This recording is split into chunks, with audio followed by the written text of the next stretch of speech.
Hola, hola familia Villa del Cine. Bueno, en este momento nos encontramos con los realizadores de Starman de la categoría de apasionados. Bienvenidos, ¿cómo están? Todo muy bien, gracias.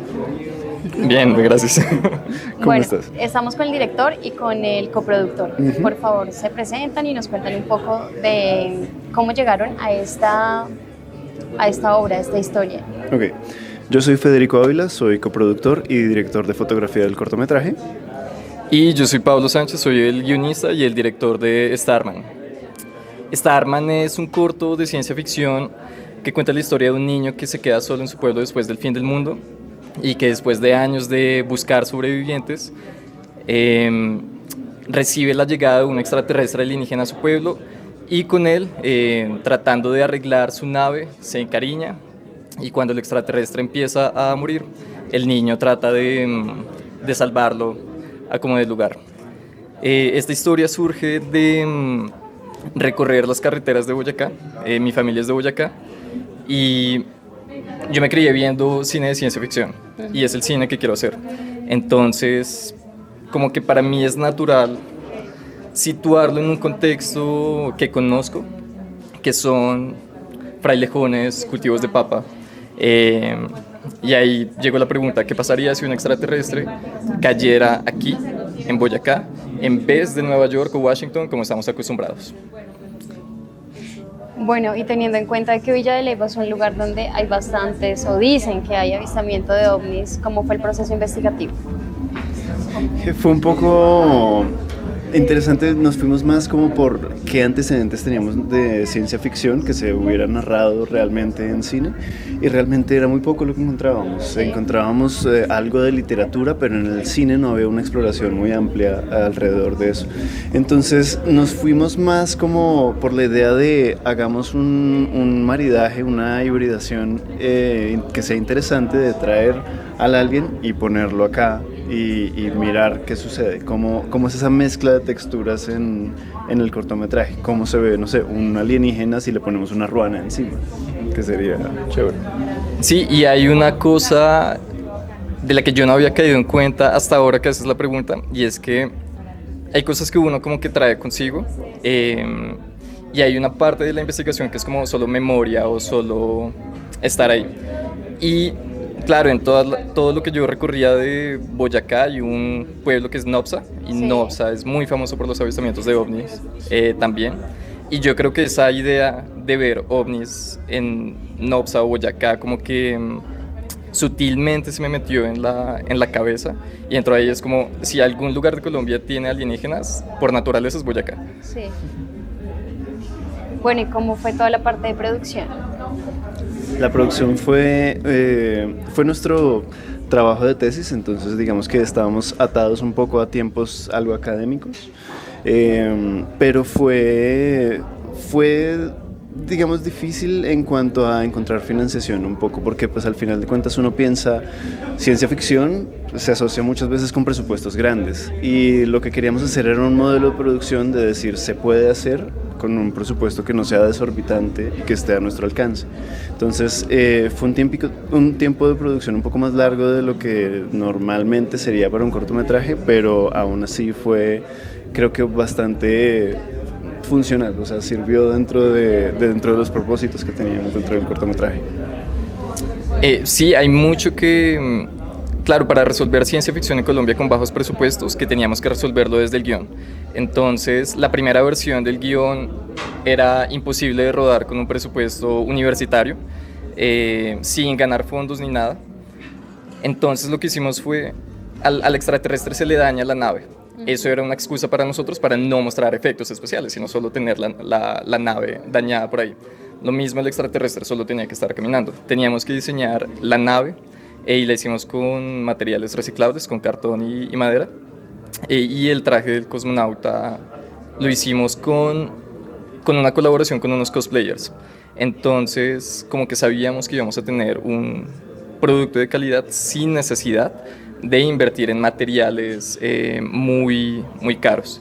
Y desde el guión lo logramos reducir tenemos, creo que son 7 efectos especiales, que no es mucho. Y los efectos que hicimos los resolvimos con motion graphics en vez de CGI para que lo que se viera digital se viera realista Ujú. dentro de la ciencia ficción.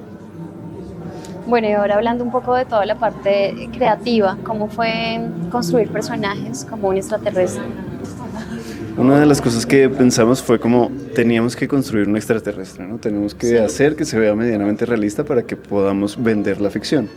Y dijimos, diseñar un extraterrestre que biológicamente se vea muy real es complicado, es bien difícil. Entonces, ¿qué podemos hacer? Podemos diseñar no al cosmonauta, no al alienígena, sino a su traje de cosmonauta. Porque pues probablemente no tendría los medios para sobrevivir aquí si viene de otro planeta. Entonces diseñamos un traje que se viera realista, que pareciera un traje, pero que se viera suficientemente extraño para no confundirlo con un astronauta terrícola. Entonces la idea era, vamos a ahorrarnos un poco, digamos, en imaginación, pensando que podría haber cualquier tipo de alien detrás del casco que tiene. Sí, y una vez teníamos claro que no íbamos a hacer el alien sino el traje, dijimos qué materiales o qué recursos estéticos servían para contar algo, para construir algo con recursos caseros, muy entre comillas. Entonces llegamos a algo como el steampunk, que el steampunk es algo futurista, pero con estéticas de la revolución industrial. Entonces no tenemos que inventarnos nada, sino agarrar casi de manera artesanal lo del pasado. Y ahí empezamos a hacer diseños desde lo grande, como cómo nos gustaría, y luego veíamos esto es posible, no es posible. Por ejemplo, en un punto teníamos un casco que era completamente de vidrio y circular, esférico, como una pecera, y dijimos no es práctico. Además, si le ponemos la cámara a eso, se vuelve un ojo de pez que va a reflejar todo, entonces Claro. no. Y empezamos ahí con pura practicidad a bajarle hasta que llegamos al diseño final, que es un alien cariñoso. Sí, es abrazable, era lo que queríamos.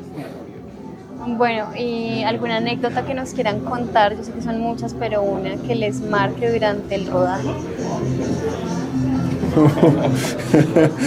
Y es que fue largo, hay un montón de Pueden contar una y anécdotas.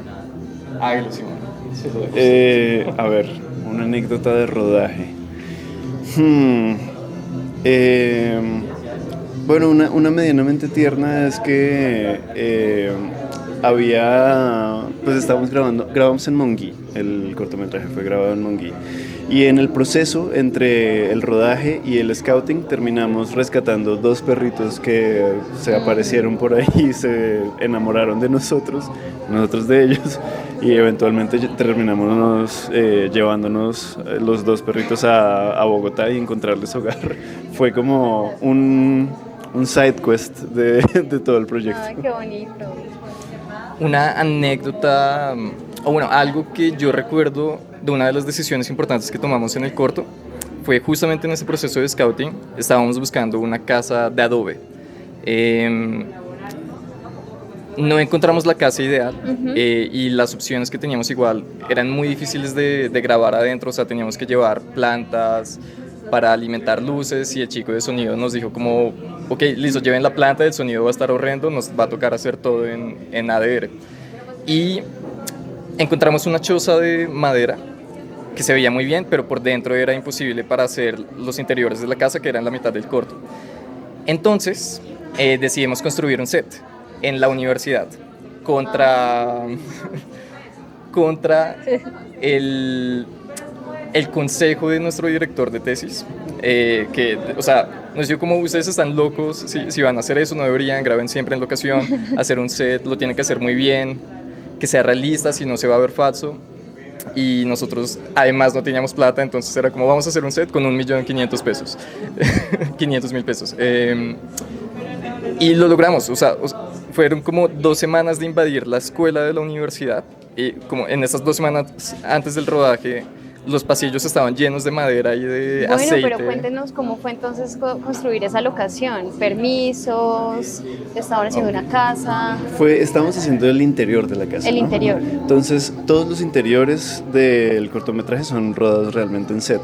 Y la idea era buscar pues una locación que pudiéramos recrear relativamente fácil. Encontramos una casa de madera que podíamos replicar relativamente bien y teníamos una escenógrafa que fue muy clave para ese proyecto y que era diseñadora industrial, ¿no? No, ella es arquitecta. Mentira, ella es arquitecta. Y pues teniendo arquitecta a la cabeza de la construcción del set, pues fue un poco más fácil. Ella hizo todo el planteamiento de dimensiones, metiéndonos en la idea de grabarlo en el set de televisión que teníamos disponible. Y a partir de eso buscar primero dónde construir pues, los paneles de madera que iban a ser las paredes y construirlo como si fuera un set de sitcom, o sea, tener solamente 3 paredes y no mostrar la cuarta y pues tratar de jugar con los ángulos de la cámara para poder ver. Y la idea era poder tener más control de la luz, un espacio más grande para poder mover más fácilmente la cámara y pues aforar como nosotros queríamos bien el espacio, que al final de cuentas se logró. Fue un trabajo arduo, lo que decía Pablo, llenamos los pasillos de la escuela construyendo eso porque no teníamos una bodega para construir, entonces se volvió todo el hall de la Escuela de Cine de la Nacional, se volvió un taller de carpintería por una semana. Y era muy bonito porque también hubo varias gente que nos ayudó, que pasaba. Sí, de hecho, yo recuerdo que hubo un día que estábamos como a las 7 de la noche, como 3 personas dándole cegueta duro y el celador de la escuela fue como, bueno, yo me uno también. Y empezó a cortar palos con nosotros. Sí, fue bueno. Y toda la escuela apoyó durante esas 2 semanas y éramos el proyecto en boca de todos. Sí, fue muy lindo también porque pues, fue un trabajo, yo dirigí fotografía también en el cortometraje y fue un trabajo también interesante de iluminación, sobre todo de tratar de iluminar el set lo más realista que se pudiera para que tuviera coherencia con la locación exterior y no se notara el cambio, porque tenemos una escena en la que el niño viene de afuera y entra a la casa y pues tenía que hacer match muy bien entre esas dos cosas, entonces también fue un trabajo bien interesante. Bueno, por favor, déjenos saber dónde encuentran Starman, redes sociales, qué sigue ahora para Starman. Bueno, nos pueden encontrar en Instagram como @cdchimpictures, cdsim, se escribe con C, y pueden encontrarnos también en YouTube. En YouTube, y de hecho hicimos una serie que se llama Misión Starman, la pueden encontrar ahí, donde es una miniserie de 5 capítulos donde contamos toda la historia de cómo se realizó Starman, desde la preproducción hasta la exhibición y distribución. No sé si todavía sigue en Retina. No. ¿No? ¿Ya no? Ok. No, en este momento Starman sigue en ruta de festivales y la idea es que el próximo año la podamos publicar en internet, en algún servicio de streaming o algo, pero sí, por ahora Misión Starman en YouTube es más de 1 hora de contenido sobre cómo hacer ciencia ficción sin presupuesto en Colombia, no tanto para alardear sobre lo que hicimos, sino para inspirar a más personas que quizás no se atreven a hacer ciencia ficción por el miedo de que sea muy caro, pero es perfectamente posible. Bueno, muchísimas gracias por hacer parte de esta 9ª versión del Festival Villa del Cine, una ofrenda. Entonces, gracias por estar acá. Muchísimas gracias a ustedes. Gracias.